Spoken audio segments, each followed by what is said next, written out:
Bismillahirrahmanirrahim. Assalamu alaikum, dear students. Welcome to the platform of Noor School and College Mansehra for online classes of physics grade 11. Dear students, today we are going to discuss and solve some numerical problems of the chapter oscillation. Dear students, इस chapter में वैसे तो numericals ज़्यादा हैं, लेकिन हमारे जो excluded topics को निकाल दिया जाए तो फिर हमारे सिर्फ 3 या 4 ही न्यूमेरिकल्स रहते हैं। तो लेट्स परफॉर्म दीज न्यूमेरिकल्स। तो पहला जो न्यूमेरिकल है वो न्यूमेरिकल हुक्स लॉ के बारे में है।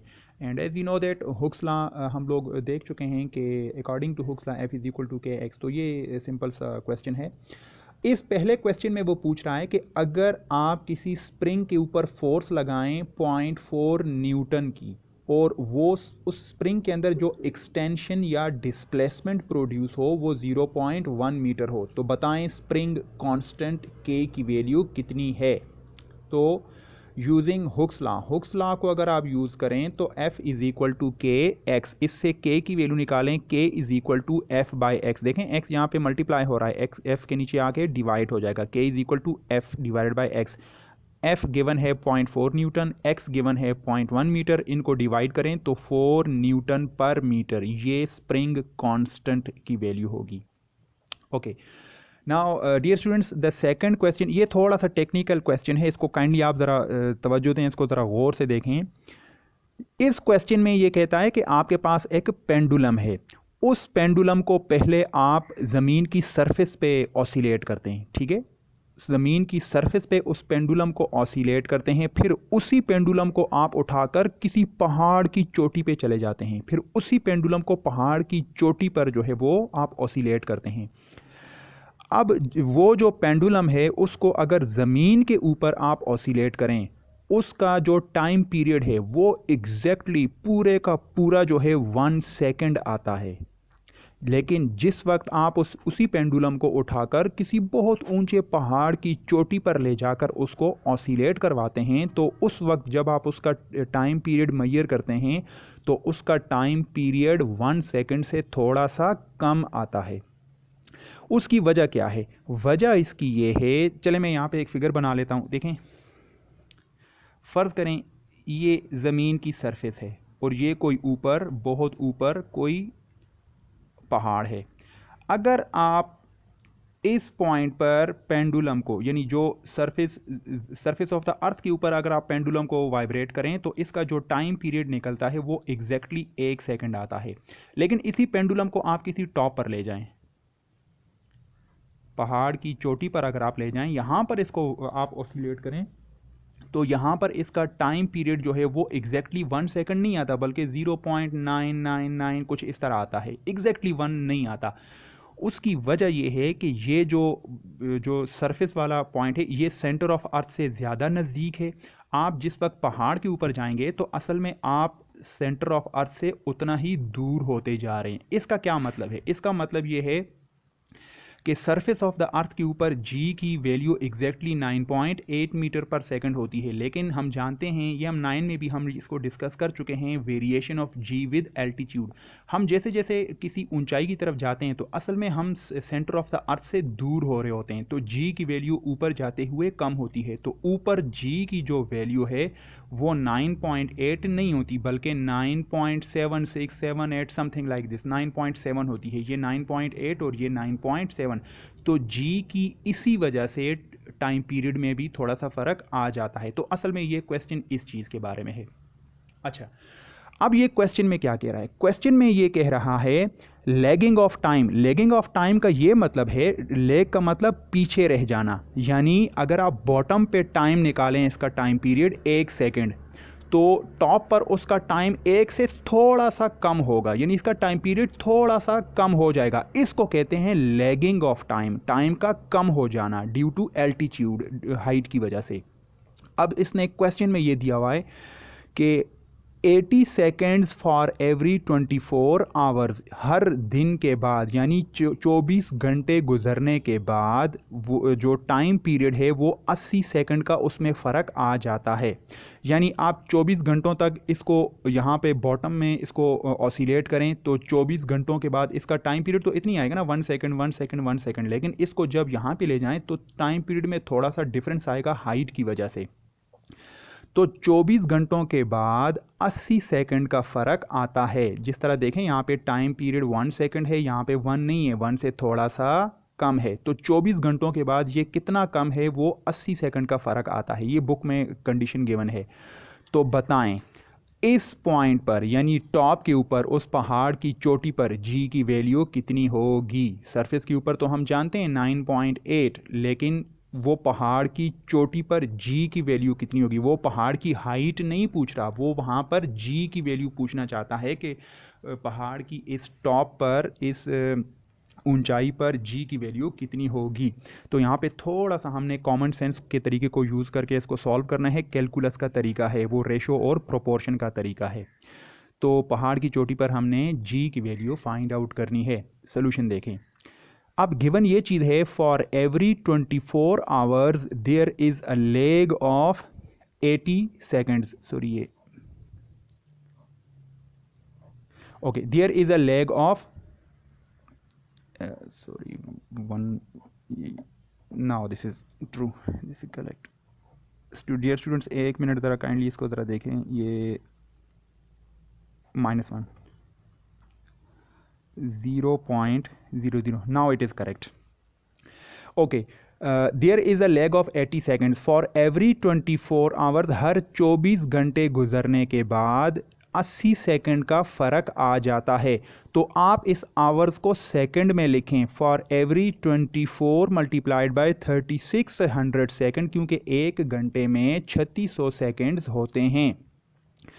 तो आप आवर्स को सेकंड में कन्वर्ट करने के लिए 3600 से मल्टीप्लाई करें, तो 24 multiplied by 3600 seconds, there is a lag of 80 seconds. ठीक है, इट मीन्स दैट मुझे एक सेकंड की लेग का चाहिए कि अगर 24 घंटों में 80 सेकंड का फ़र्क आता है तो एक सेकंड के बाद कितना फ़र्क आएगा। वो इस तरह हो जाएगा कि 24 मल्टीप्लाइड बाय 3600 को अगर मैं इसी नंबर के साथ डिवाइड कर दूं, यहाँ भी डिवाइड तो 80 के नीचे भी डिवाइड होगा, dividing both sides with the same number. 24 multiplied by 3600 को इसी नंबर से डिवाइड करें तो इधर 80 को भी इसी नंबर से डिवाइड करना पड़ेगा। तो यहाँ पे डिवाइड होने के बाद 1 आ जाएगा। It means for every 1 second there is a lag of 80 divided by 24 multiplied by 3600 second. ये कैलकुलस का तरीका है, ठीक है, रेशो प्रोपोर्शन। तो अब देखें, now the new time period at higher place will B.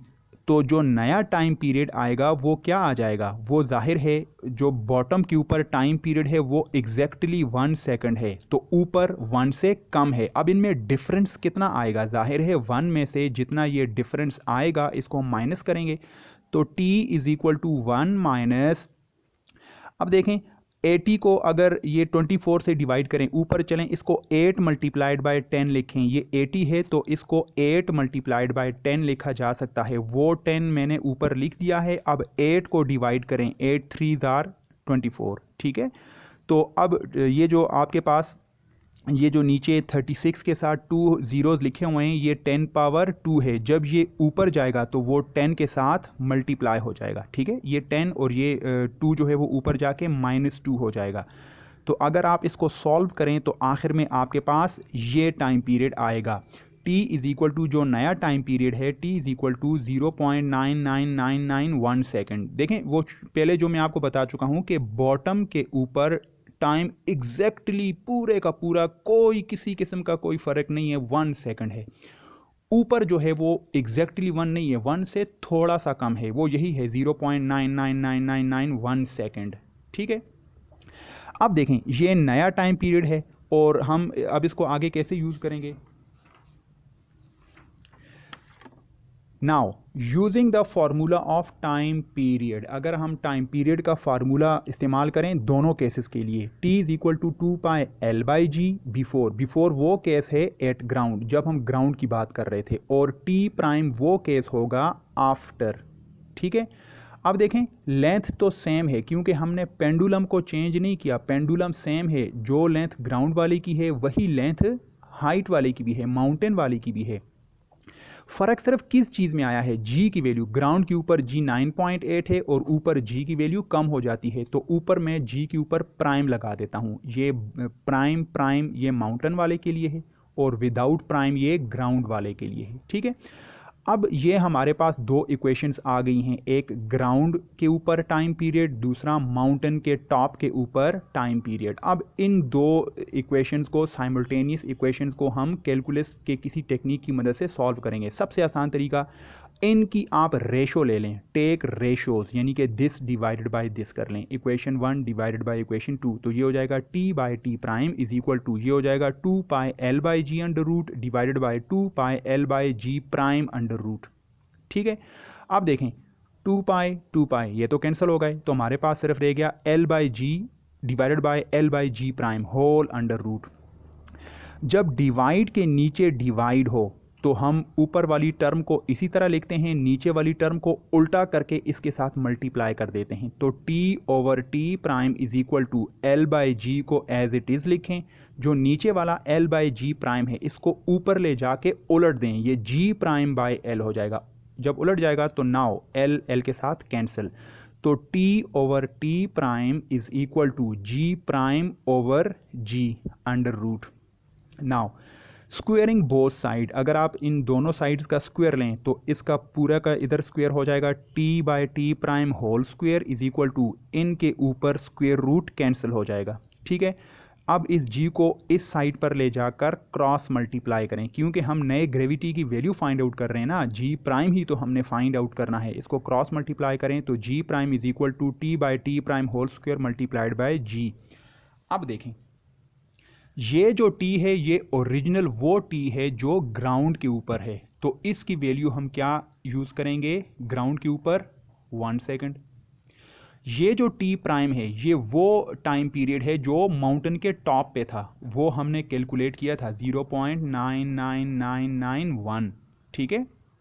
और ये जो ग्रेविटी है ये टॉप वाली है, ये ग्रेविटी बॉटम वाली है, और ये हमें पता है कि बॉटम के ऊपर g की वैल्यू 9.8 मीटर पर सेकंड। अगर इन तीन वैल्यूज़ को इसमें यूज़ किया जाए, पुट वैल्यूज़ एंड सॉल्व, तो देखें आपके पास g की वैल्यू में थोड़ा सा फ़र्क आ गया है, 9.78, ग्राउंड के ऊपर 9.8 होती है जबकि माउंटेन की टॉप के ऊपर 9.78, तो मामूली से फ़र्क इसमें आया है, लेकिन this is the change in value of g।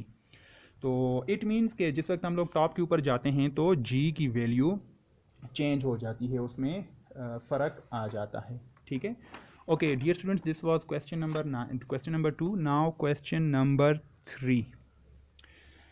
Question number 3 में ये कह रहा है कि आपके पास एक पेंडुलम है जिसका टाइम पीरियड है 2 सेकंड। यहाँ पे टाइम पीरियड गिवन है तो हमने लेंथ फाइंड आउट करनी है using the formula of time period, t is equal to 2 pi l by g square root, taking square on both sides, ये हो जाएगा t square is equal to 4 pi square l by g. L की value निकालें तो 4 पाई को cross में divide कर दें, जी को मल्टीप्लाई कर दें, तो L is equal to G T square by 4 pi square. Now put the values, G की वैल्यू हमें पता है 9.8, टाइम पीरियड इसने 2 सेकंड दिया हुआ है, और पाई और 4 और पाई का हमें पता है। नाउ पुट द वैल्यूज, जब आप ये वैल्यूज पुट करेंगे तो this will be the length of pendulum, तो पेंडुलम की ये लेंथ होगी। ओके नाउ स्किपिंग, ये क्वेश्चन नंबर 3 था, तो 4, 5, 6 क्योंकि हमारे कोर्स में नहीं है तो क्वेश्चन नंबर 7 ही रिलेटेड एक टॉपिक है, तो इसका क्वेश्चन एक रहता है वो कर लेते हैं। ये सेम क्वेश्चन है 3 की तरह, इसमें वो कह रहा है कि टाइम पीरियड 2 सेकंड ना हो बल्कि 1 सेकंड हो, तो आप फाइंड आउट करें फ्रीक्वेंसी क्या होगी और लेंथ क्या होगी, ठीक है। तो इसका जो सोल्यूशन है वो मैंने दो अलग अलग पार्ट्स में कर दिए, लेफ्ट साइड पर पार्ट ए और राइट साइड पर पार्ट बी। ए पार्ट को देखें, हम जानते हैं कि frequency is the reciprocal of time period, तो frequency f is equal to 1 over time period, तो टाइम पीरियड यहाँ पे कितना गिवन है 1, तो 1 बाय 1 इज़ 1, तो फ्रीक्वेंसी का unit hertz, frequency is 1 hertz. Question number B, question number B में हमने लेंथ फाइंड आउट करनी है अगर टाइम पीरियड 1 सेकंड हो, तो अगेन ये ऊपर वाला फार्मूला ही आप यूज़ कर सकते हैं, ये वाला फार्मूला, ठीक है। Using the above formula for length, L is equal to G T square by 4 pi square, G की वैल्यू हमें पता है, टाइम पीरियड इसने दिया हुआ है, 4 पाई की वैल्यू हमें पता है। Putting these values when we solve this equation we get L is equal to 0.25 metre. Dear students, ये जो हैं वो 4 न्यूमेरिकल 5 जो हैं वो आपके कोर्स का ऐसा थे, तो काइंडली आप इसको अपने जो है वो प्रेजेंटेशन पेपर के ऊपर सॉल्व करें। ये एग्जामिनेशन पॉइंट ऑफ व्यू से इंपॉर्टेंट क्वेश्चंस हैं और इन्हीं से आपका जो है वो टेस्ट बनेगा। आई होप आप इसको समझ गए होंगे। Thank you very much.